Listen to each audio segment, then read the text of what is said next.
InterFaith Works is very pleased to present the 2013 InterFaith Leadership Award honorees. We pay tribute to 4 individuals and 2 couples who, seeing great need, took momentous actions, bestowing the rewards of their good work upon us all. Each has created community organizations and capacities that will continue to serve our community for generations to come. They have taken action and provided models of leadership for succeeding generations. InterFaith Works is grateful for their exemplary leadership and lifetimes of service.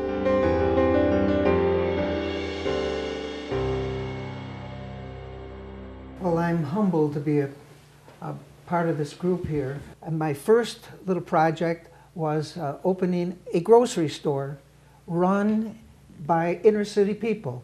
It was called Freedom Market. It was a wonderful, wonderful thing, and it was the happiest day of my life when we opened up. That's why I became a priest, because I wanted to help people, give them hope, and give them a little happiness. There's just so little of it going around, and it's so nice that you can help people, even when people are sick and they're in a very difficult situation. You can come and give them hope and show them that you love them. And people respond to love. They really do. They just know how to make you feel good. So I feel good every day. A new day to do something for somebody else. I would like to be known as one who tried to make a difference. Good. And that would make the next man strive harder. That's good. To make a difference. When I was coming along, we didn't have no drug problem to fight. We didn't have no gangs to fight. But now, every year, some kind of obstacle to life springs up. And fighters of this year, of this age, have to be better fighters than we were. So I would just like to be known that I fought a good fight. And I kept the faith. Yeah. Lost a lot of battles, but I didn't give up. It gives me a sense of purpose, that I'm living my purpose. And I often think, when I look back from childhood, that I've always been different. I've always wanted to see things united.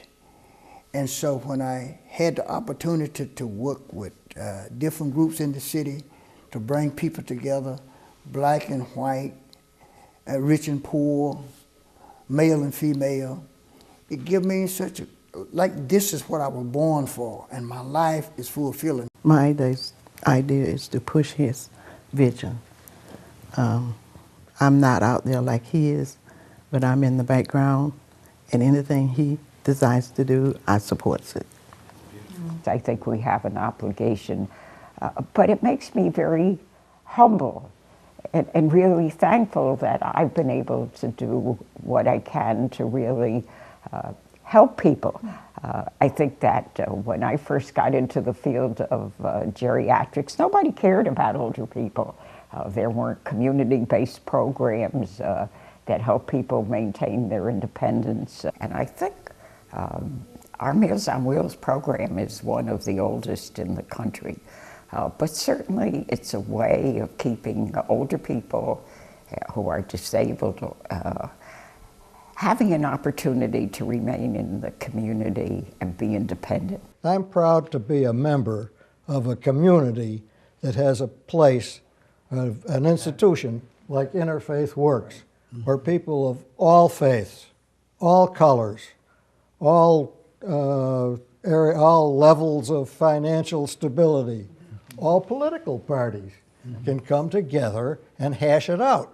Nona, who we're honoring here also, I mean, she became an expert and I believe showed other communities how to do this. Up to present days, we're up to about 8,000 people that have been resettled by the Interreligious Council, now known as InterFaith Works. The food bank of Central New York, which is never mentioned at all in connection with InterFaith Works, was founded by InterFaith Works. And the officers and the board of each organization were the same. I know, because I was one of the officers, okay? And I checked a couple of weeks ago, and I asked Tom Slater, the director, I said, how many pounds of food did you distribute last year? It took him about 1 second to give me the answer, which was somewhere in the neighborhood of, well, 12,300,000 pounds. And I said, how does that translate into meals? And then he said, that's 10,506,312 meals. I realized how powerful people can be in bad ways and good ways. And I felt powerful when I was there. I felt that I could do something. And I did. I was able to. It changed me. It changed me to see that kind of thing. I saw awful things, terrible things, things that had happened to people that were really repulsive.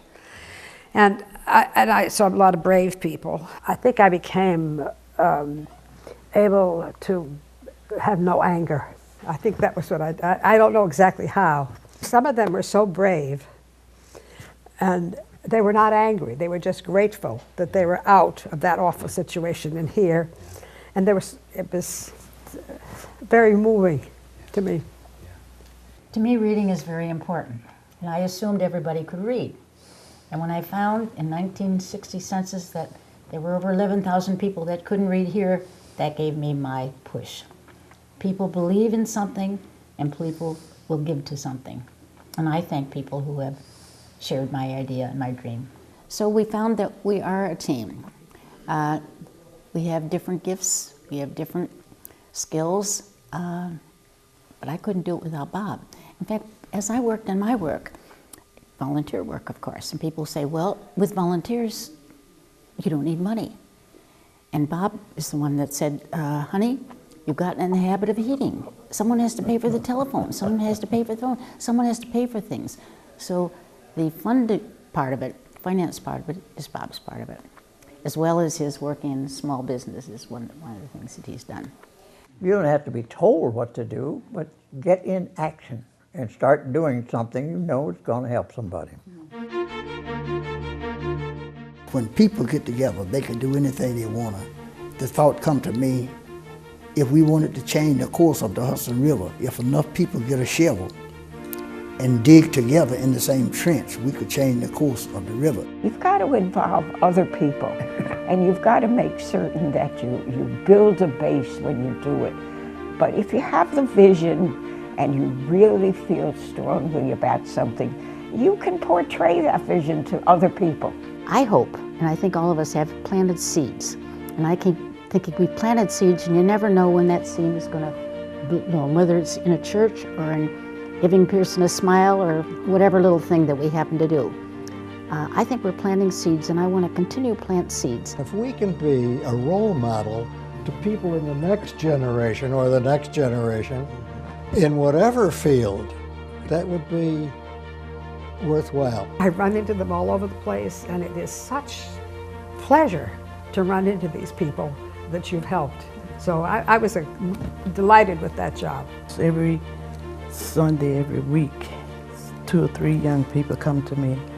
I want to be just like you. Mm-hmm. This past Sunday, at least 5. I want to be just like you. So that's what that's part of what I want. I don't want them to be just like me. I want them to be like God. But I want to live a life from God. Pass it on. We're all so fortunate, and we have many things to be thankful for, but go out and do something about it. Just talk is too cheap. We have all this wisdom and all these ideas that some were good, some were bad, some we were able to accomplish, some not. We can share this with the next generation of people coming along and give them something to hope for, and to work in. It isn't the length of your life, but the depth of your life that really counts.